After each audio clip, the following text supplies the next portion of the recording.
ఎమ్మెల్యేలతోటే ఉన్నాడు, పట్టాదారులతో. సో డెఫినెట్గా ఆఫీసర్లు చేశారు. ఆఫీసర్లు ఎందుకు చేశారు, డబ్బులు ఇచ్చి చేశారండి అని వీళ్ళు అంటారు. అందరూ కలెక్టర్ దగ్గర నుంచి కింద లెవెల్ వరకు అందరికీ ఎవరి డబ్బులు వాళ్ళకి ఇచ్చారండి అని ఈ విచారణ జరిగితే బయటపడుతుంది.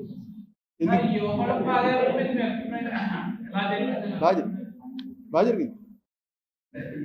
మంగళం పాదయాత్ర దేవుంది, బాగానే జరిగింది.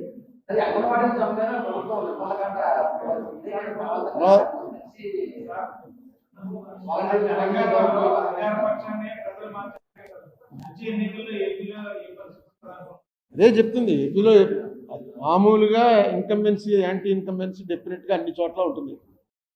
యాంటీ ఇన్కంబెన్సీ ఓటు ఎంత పర్సెంట్ వచ్చిందని చూసుకోవాలి.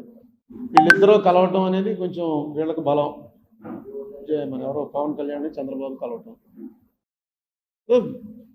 ఎలక్షన్ అనేటప్పటికి ఇప్పుడు ఇది ఇక్కడ ఈసారి జరుగుతున్న ప్రయోగం భారతదేశంలో ఇప్పుడు ఎక్కడా జరగాలి. జగన్మోహన్ రెడ్డి చేసిన ప్రయోగం ఏంటంటే ఎక్కడ అప్పు దొరికింది అక్కడ చేసి మనకు వచ్చిన డబ్బు మొత్తం అంతా కూడా బిలో పవర్టీ లేని వాళ్ళకి పంచిపెట్టేయడం అని ఒక కొత్త ఐడియా. అసలు ఈ పంచిపెట్టాలు ఇవ్వడాలు ఇందిరాగాంధీ స్టార్ట్ చేసింది. అందులో ఏమి ఇచ్చారు, ఓన్లీ భూములు ఇవ్వడం ఇవి చేశారు, డబ్బులు ఇవ్వడం చేయలే. ఎన్టీ రామారావు గారు వచ్చి బియ్యం ఇవ్వడం చేశారు. అలా అలా ఒకళ్ళు కాంగ్రెస్ వాళ్ళు వచ్చి మాఫీ అంతా రుణమాఫీ అన్నారు. నెమ్మదిగా ఎలా వస్తుందంటే మనకు వచ్చే రెవెన్యూ అంతా ఇచ్చేస్తే వీళ్ళు ఓట్లు వేస్తారు. అయితే ఒకటే ఓటర్ ఆలోచించవలసింది ఏంటంటే ఎందుకు వీళ్ళంత మీరు చూడండి, ఏ రైతు కూడా వాడు కొడుకుకి వ్యవసాయం చేయమని నాకు చెప్పట్లే. లారీ డ్రైవరు, ఆటో డ్రైవరు నా కొడుకు నాకన్నా గొప్ప డ్రైవర్ అవ్వాలని కోరుకోడు.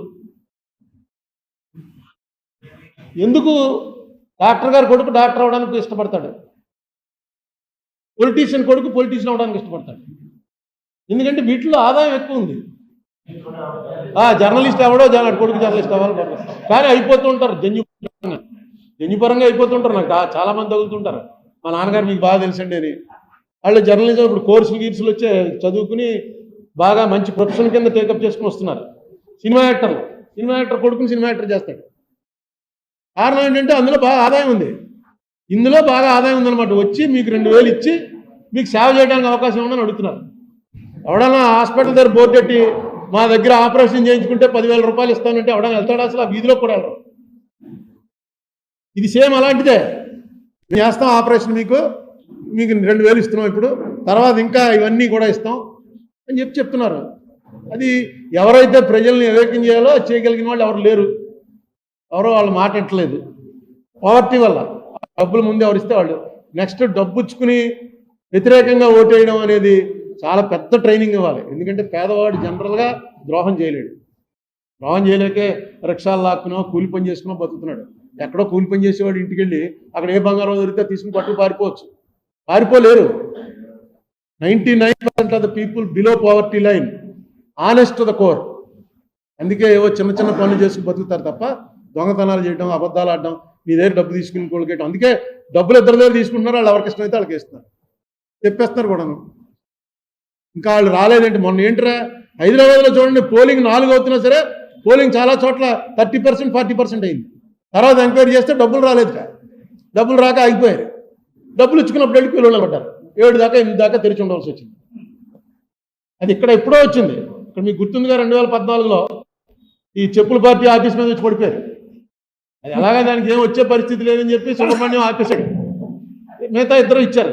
మీరు ఎందుకు ఎవరని దేశాయ్ గారు కాంగ్రెస్కే పనిచేశాడు, చెప్పుల పార్టీకి పనిచేయాల. అయినా మా ఆఫీస్లో కూర్చున్నాడు కాబట్టి ఆయన ఇంటి దగ్గరికి వెళ్ళి ధర్నా, ఏమి మా డబ్బులని. ఆయన ఏంటరా జీవితం అంతా ఇంత ఆనిస్ట్గా బతికి వాడు ఏంటి పరిస్థితి అని.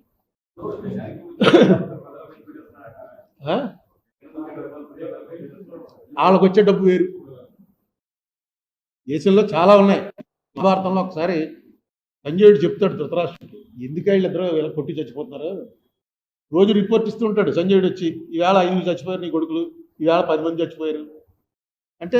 ధృతరాష్ట్రుడు అడుగుతాడు, ఏంటిది అసలు ఇలా కొట్టి చచ్చిపోవడం అంటే గొడవ ఏంటంటే, భూమి కోసం నాయన, ఈ భూమిలో వజ్రాలు ఉన్నాయి, వైడూర్యాలు ఉన్నాయి, నీ బొక్కసం కోసం దాంట్లో ఉన్న డబ్బు ఉంది. రాజులు కొట్టుకునేది ఎప్పుడైనా సరే దీనికోసమే కొట్టుకుంటారు, ఇది సహజమే, సృష్టిది అన్నాడు. చదువుతుంటే నాకు కనిపించింది కూడా అదే. మనకో మన వాళ్ళకో మంచి చేసుకోవటం కోసం ప్రజల ఓట్లు రావటం, పూర్వమేమో బాణాలు కత్తులు అవి వేసుకెళ్ళి గన్లు వేసి పేల్చుకునేవారు. ఇప్పుడు తీసి ప్రజలకి డబ్బులు ఇస్తే ఓటు మనకు పడతాడనమాట. అదే ఆయుధం వాడి చేతిలో. ఆయుధం ఉన్న ప్రజలు మనకు ఎక్కువ ఉంటే మనం గెలుస్తాం. ఏమండి అప్పుల విషయంలో ఎఫ్ఆర్బిఎం దాటితే ఎవ్వరో ఎఫ్ఆర్బిఎం దాటలేదు, వేరే చోట చేస్తున్నాడు అప్పులు. వీళ్ళు చెప్పలేకపోతున్నారు.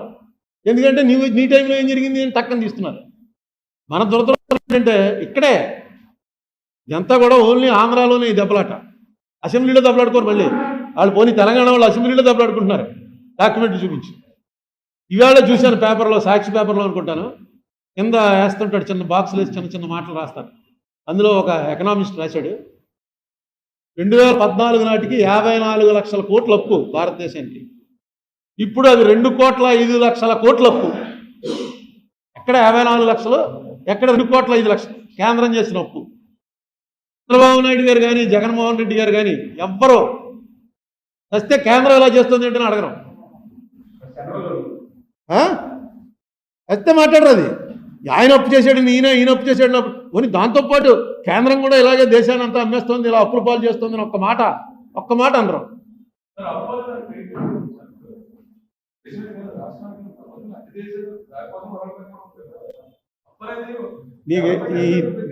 దీనికి చాలాసార్లు చెప్పాను, మళ్ళీ చెప్తున్నాను.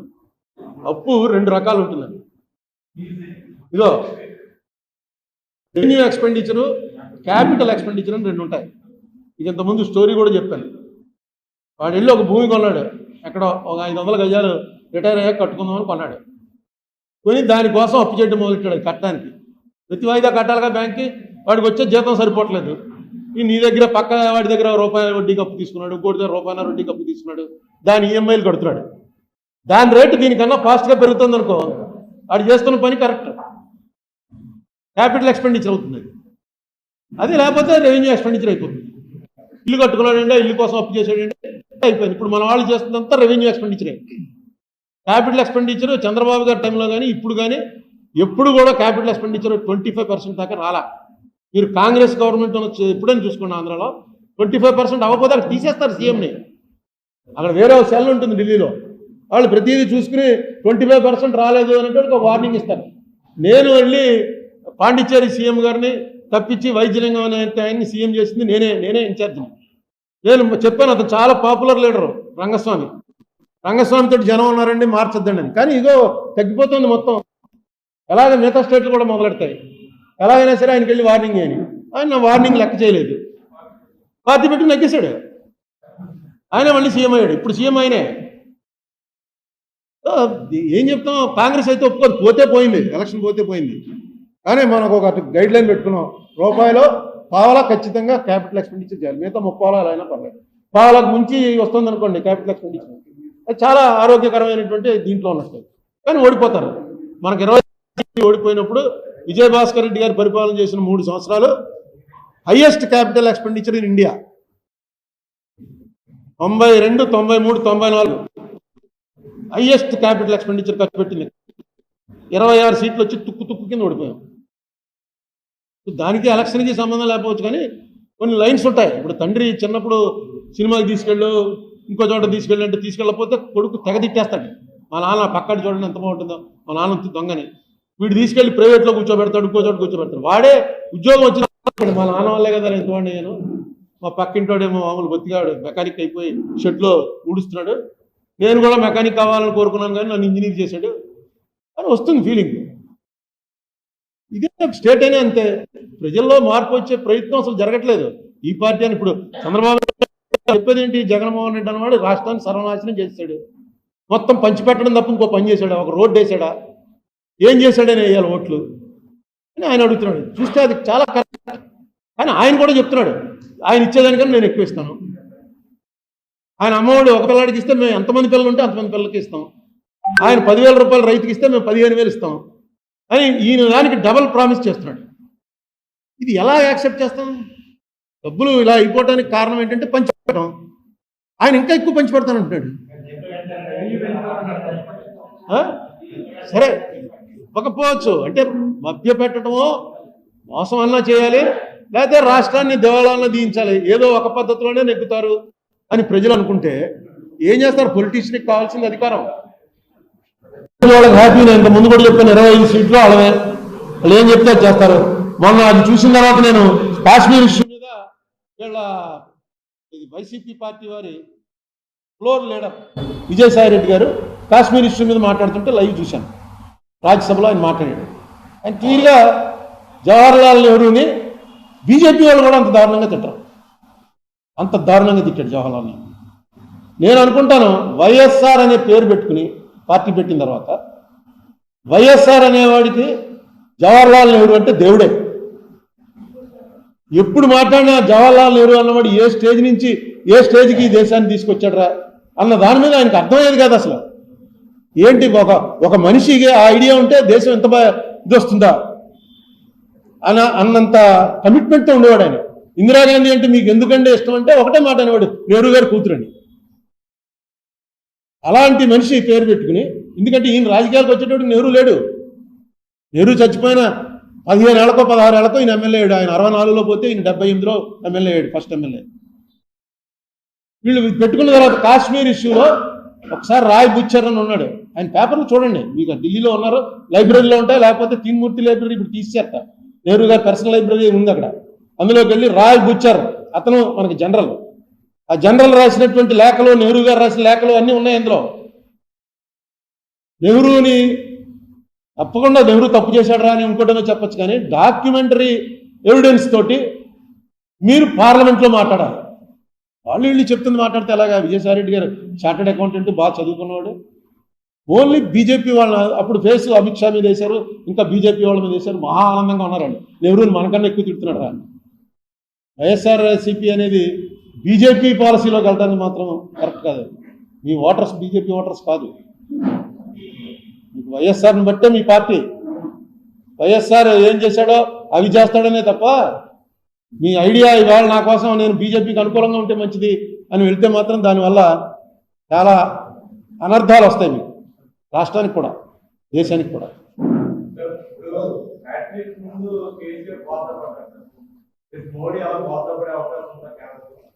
నేనైతే అనుకోవట్లేదు, ఎందుకంటే మొన్న 3 రాష్ట్రాల్లో ఓట్లు ఎక్కువ వచ్చాయి కానీ కాంగ్రెస్కి. ఇప్పుడు నేషనల్ లెవెల్లో ఉన్న అన్ని పార్టీలని కలిపేటువంటి పరిస్థితి వచ్చింది. ఆ శక్తి సోనియా గాంధీకి ఉంది. 2004లో ఆవిడ కలపగలిగింది. ఇప్పుడు ఆవిడ ఆరోగ్యం బాగోలేదు, వచ్చి కూర్చుంటుంది అలా కాసేపు రెస్ట్లెస్గా ఉండి వెళ్ళిపోతుంది. రాహుల్ గాంధీ కొంచెం ఇప్పుడు బాగా మెచ్యూర్ అయినట్టుగా కనబడుతున్నప్పటికీ ఆ ఫ్యామిలీలో వాళ్ళు ఎవరో చేయాలి తప్ప, ఎందుకంటే ఆ ఫ్యామిలీకి అధికారకాంక్ష లేదు అని అందరికీ తెలుసు. 89లో రాజీవ్ గాంధీ ఓడిపోయాక మళ్ళీ వీళ్ళు ఎవరో ఆ ఫ్యామిలీలో మంత్రులు గింతులు ఎవరు చేయలే. వెనక నుండి అధికారం నడిపించారండి అది ఉండి ఏంటంటే వెనక నుండి ప్రజలందరూ నడిపిస్తారు అధికారం. ఆ పదవి వ్యామోహం వాళ్ళకి లేదు, ఎందుకంటే మోతీలాల్ నెహ్రూ నుంచి చూస్తున్నారు. మోతీలాల్, జవహర్లాల్, ఇందిరాగాంధీ, రాజీవ్ గాంధీ అంతమంది ఉండి వాళ్ళకి ఏముండదు. నాకు 10 ఏళ్ళు చేసేటప్పటికే చిరాకేసి వచ్చేస్తే వాళ్ళకి ఇన్నేళ్ల నుంచి పుట్టినప్పటి నుంచి ఇదే గొడవ, ఎవరితో మాట్లాడకూడదు, ఇటు చూడకూడదు, అటు చూడకూడదు, గన్మెన్లు, స్కూల్కి వెళ్ళడానికి లేదు, ఇంటికే మాస్టర్ వస్తాడు, ఇంటి బతుకు.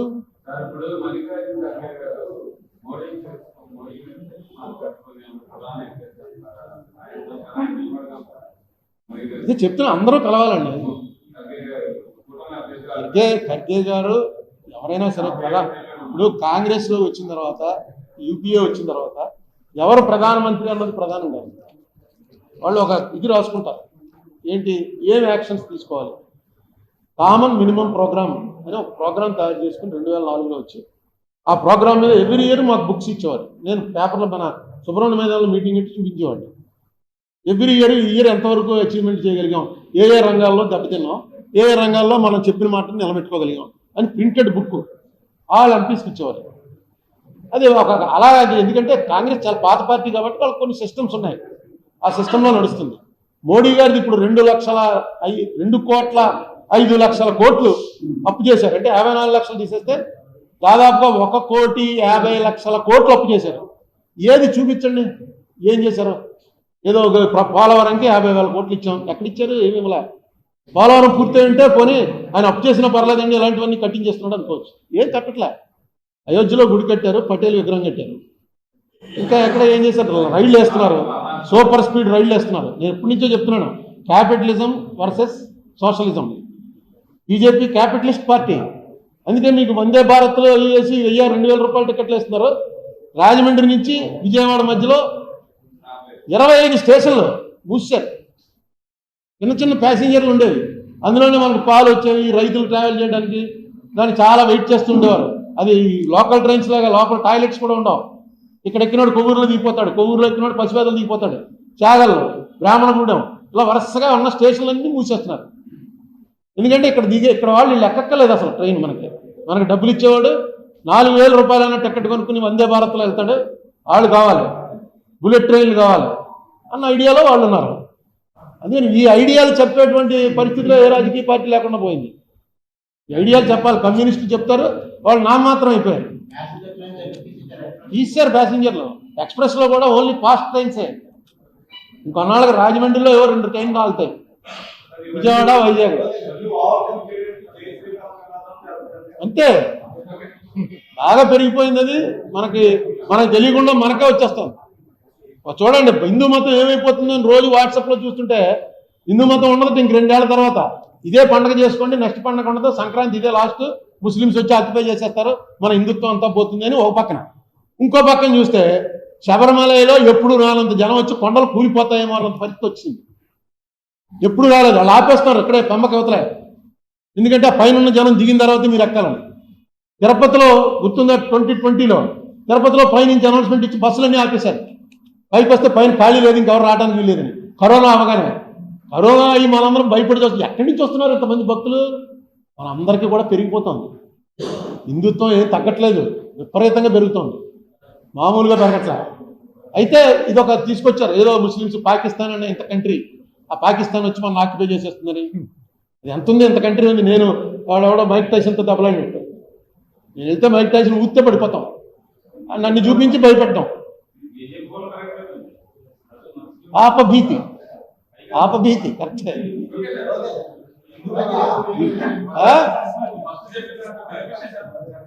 ఇది 262 ఎకరాలకి 56 మంది పట్టాదారులు, 14 మంది కౌలుదారులు. వస్తుంది ఎన్ని 345 ఎకరాల్లో తాడిపూడికి, చింతలపూడికి, పోలవరంకి ఇచ్చేయగా 262.8 ఏకర్స్ మిగిలింది. మీరు ఇచ్చిన లెక్కే. వాళ్ళు పట్టుకొచ్చి ఇస్తేనే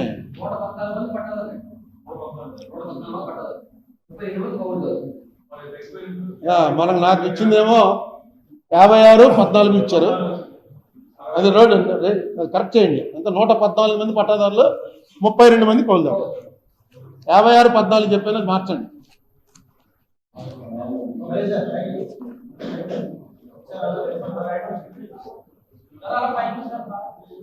ఎందుకంటే అలా చూడ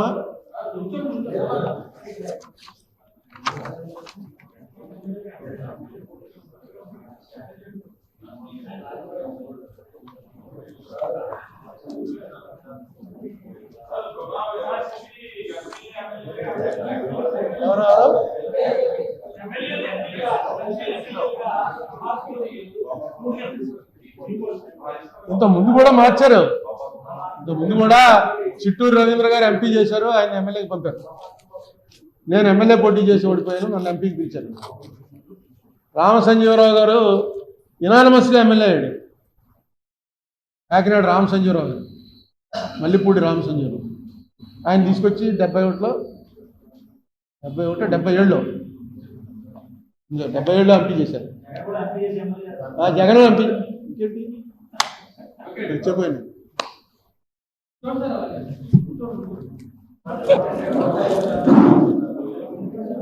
కూర్చోనా కాన్ఫిడెన్స్ క్రియేట్ అవ్వాలంటే ఎడ్యుకేషన్ ఉండాలి. పోతే పోయింది, మన ఓటు ఇన్వాలిడ్ అయిపోయి అతనికి ఎన్ని ఓట్లు వస్తాయి చూద్దాం అసలు నిలబడతాప్పుడు. మొన్న అలాగే అతనికి పవన్ కళ్యాణ్ పార్టీ తరఫున పోటీ చేసి పవన్ కళ్యాణ్ నియోజకవర్గంలో పవన్ కళ్యాణ్కి వచ్చిన ఎక్కువ వచ్చినట్టున్నాయి. పార్లమెంట్కి పోటీ చేశాడు, సేమ్ పార్లమెంట్ కాన్స్టిట్యున్సీలోనే పవన్.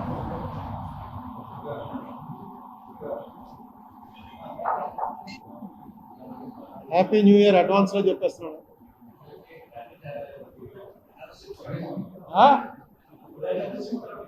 హ్యాపీ తొలి ఏకాదశి.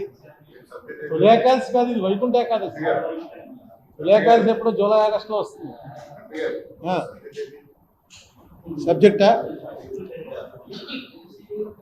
అంటే నేను ఏం చెప్తానో అందరితో అవుతారా మీరు? అలా సబ్జెక్ట్ మీద ఎప్పుడైనా వెళ్తుంటే సబ్జెక్ట్ ఏంటని అడగచ్చు. మొట్టమొదటి ఏంటంటే వెస్ట్ గోదావరిలో గోపాలపురం నియోజకవర్గంలో భీమోలు అనే ఊరు.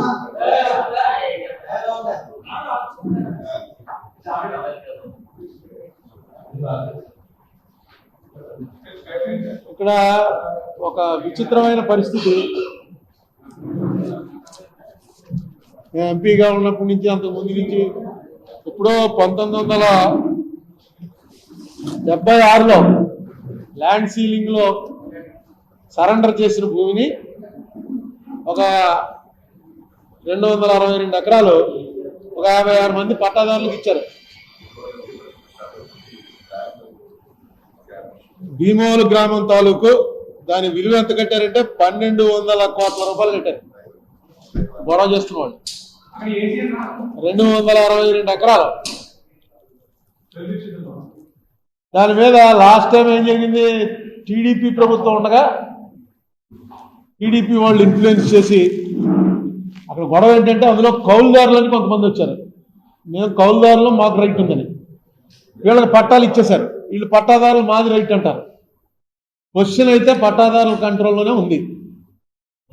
ఈ సంవత్సరం ఏం జరిగిందంటే అప్పుడేమో తెలుగుదేశం వాళ్ళు గవర్నమెంట్ కాబట్టి ఈ పట్టాదారులందరూ వైసీపీ వాళ్ళు, ఇప్పుడు కూడా వైసీపీ వాళ్ళే.